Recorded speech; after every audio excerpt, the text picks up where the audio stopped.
Halo, nama saya Steven Antonius Wijaya. Saya dari Family Business Kelas D. Dan hari ini saya bersama dengan orang tua saya, yaitu mama saya, Inge Sutanto.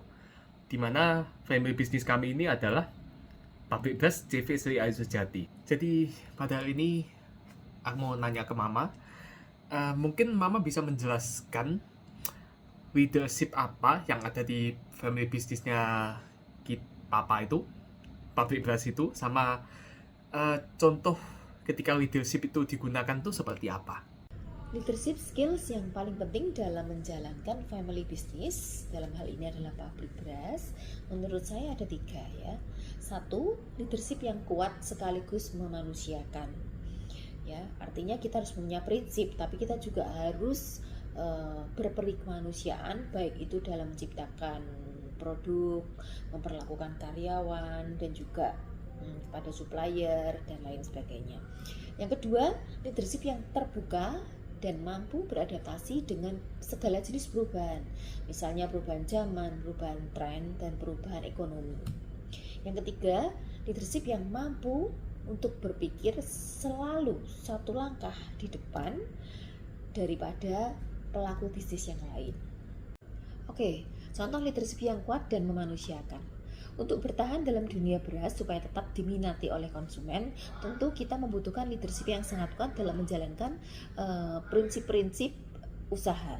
Namun kita juga harus memikirkan bagaimana supaya produk yang kita hasilkan ini tidak berbahaya bagi kesehatan konsumen yang mengkonsumsi produk kita. Nah, selanjutnya kalau di dalam waktu itu apa sih maksudnya pentingnya kepercayaan kepada karyawan, terus sama gimana caranya kita biar aku nanti itu bisa menerapkan strategi buat mempertahankan karyawan yang baik, seperti kayak potensi yang ada di dalam dia itu tinggi. Nah, cara mempertahankannya itu seperti apa? Pentingnya employee trust, talent attraction, dan retention untuk family business. Sumber daya manusia dalam hal ini adalah karyawan, itu merupakan salah satu modal penting bagi perusahaan selain uang dan juga barang modal. Oleh karena itu penting sekali ya memilih karyawan yang mempunyai mental yang baik, etikat yang baik terhadap perusahaan supaya tidak terjadi fraud, kemudian juga mempunyai kapabilitas yang mampu sehingga bisa mendukung kemajuan perusahaan.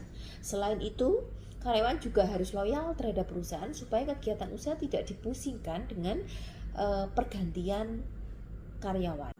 Strategi yang digunakan: 1. Mengajari karyawan dengan hal-hal yang baru atau teknik-teknik baru, digitalisasi dan lain sebagainya. Kedua, memberikan gaji yang cukup untuk mereka supaya mereka ini tenang dan juga betah bekerja di perusahaan kita. Yang ketiga, mengadakan berbagai acara kekeluargaan, ya misalkan dharma wisata, buka sahur bersama, dan lain-lain untuk mempererat ikatan kebersamaan dan keakraban dalam perusahaan. Oke, jadi selanjutnya aku mau tanya ke mama, di dalam family business itu kan pasti ada yang maksudnya kita itu kayak mengalami yang namanya konflik.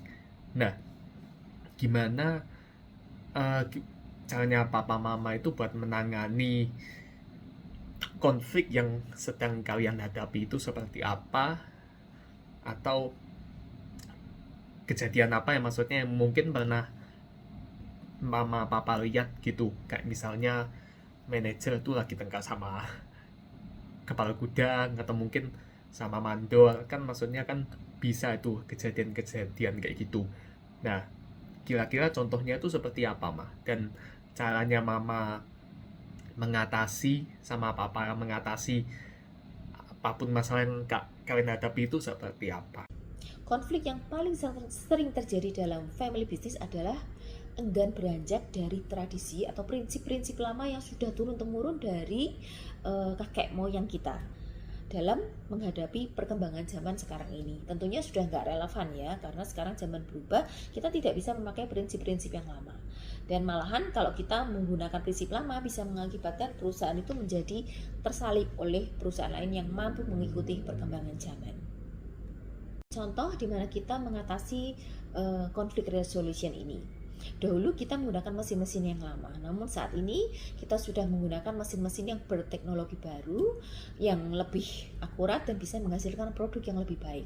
Selain itu, pencatatan akuntansi. Dahulu kita sangat berkutat dengan pencatatan.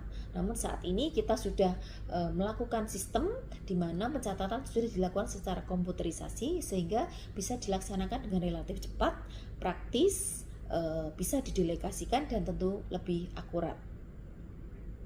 Oke, itu aja yang mungkin aku ingin tanyakan saja ke Mama. Jadi terima kasih, makasih Ma buat waktunya, dan makasih juga buat semua yang sudah Mama Papa ajarkan ke aku, dan sekarang aku juga sudah mulai mengerti juga apa yang harus aku lakukan nanti buat langkah ke depannya. Karena aku juga sadar kalau dalam bekerja itu nggak gampang.